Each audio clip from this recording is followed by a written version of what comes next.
Why and how does sitting make us sick? Well, when we first launched astronauts into space, we expected changes in their body. Mostly, we expected changes from the stress they would experience in being launched into space and from the fluid shifts as a result of moving from Earth's gravity to lesser gravity in space. I was hired at NASA here at Ames for my stress expertise. In 1968, when I was at the bottom of the totem pole, the last person to have been hired at Ames in that time, I was asked by headquarters to write the first 20-year plan, yes, Emily, I remember well, for the life sciences. I asked colleagues here at Ames to contribute in their field of expertise. The metabolism guy who was in charge of bone and muscle here at Ames refused to contribute because he said there was no problem. This was the first instance of denial of any possibility of addressing any possibility of changes in space. We now know, of course, that bone loss is one of the most serious problems for astronauts, as well as, of course, for all of us as we age. With Skylab in the early 70s, some medical observers noted that changes in astronauts reported by the media were like those of aging. That idea was unpopular, especially with the astronauts, and quickly dismissed. The comments were, gravity affects plants. We all know, we've all done the experiments in high school, that gravity has a role and affects plants. But why humans? After all, we have gravity all around us. If anything, we all know that gravity on Earth is the enemy that drags us down and ages us. So how could it be that being away from gravity in space would also be bad? After all, images from space showed astronauts looking great and having fun, having lots of fun away from gravity. But we began to understand gradually the ways in which gravity works on Earth. In space, as you can see there, Jim Bajan in his usual role. No, in space, you are no longer pulled down by your weight. As many of my astronaut friends have told me, the sense of freedom is incredible.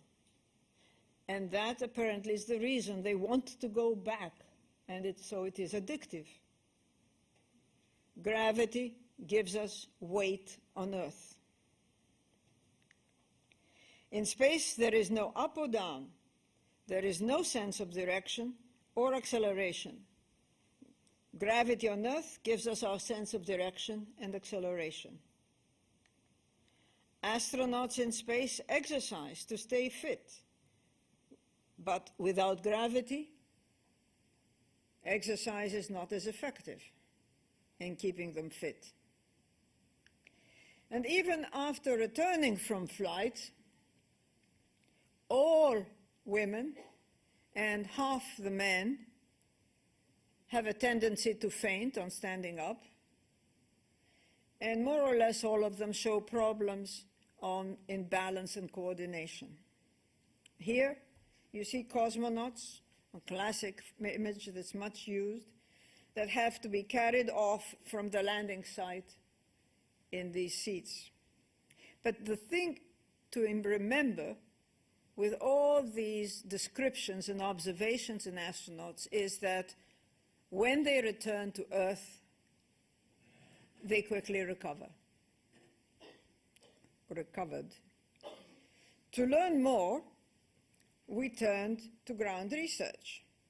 But how could we study the ground effects of spaceflight when we have gravity all around us? Well, the answer was that by asking volunteers to lie in bed continuously for days or weeks.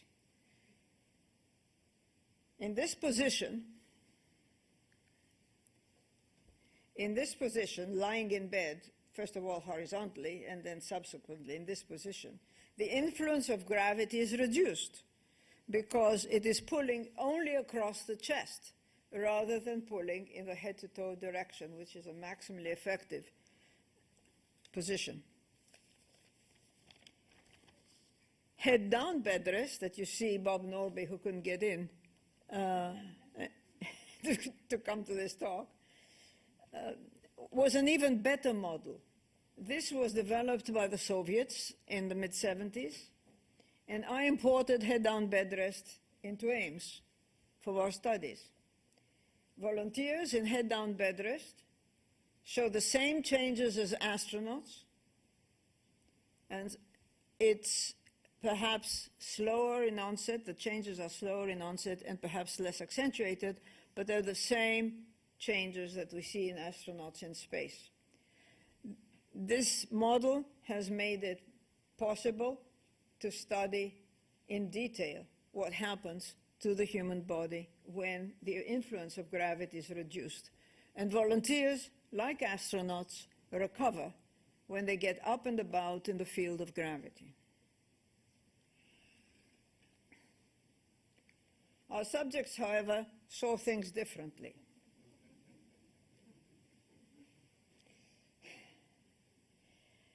This artwork was produced by a crew of a 7-day bed rest study, head-down bed rest study, that shows clearly how they felt before and after lying in bed head down for 7 days.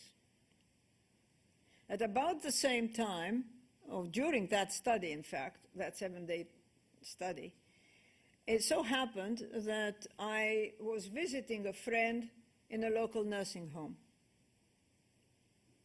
Yes, I was young and naive, but I was amazed to see the residents showing remarkably similar symptoms to those of my subjects after only a few days in head-down bed rest. It was all very perplexing. I thought perhaps I should turn the question around. Instead of asking, do astronauts and bed rest volunteers grow old under conditions of reduced gravity, what if the question was, could the physical deterioration so obvious in the nursing home be caused by some factor other than their age? Could that have something to do with gravity as well? And could these changes then be reversed or at least delayed? But how? The only thing I could think of was that in the nursing home, the people there were using gravity less.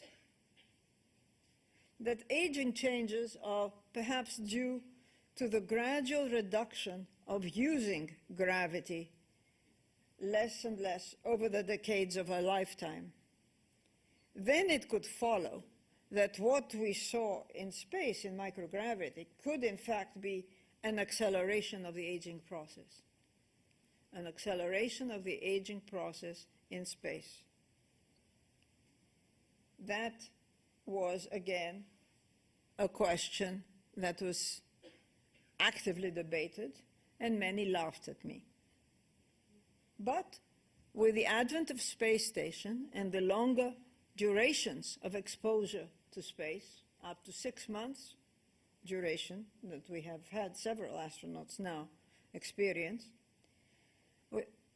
this observation has indeed been confirmed that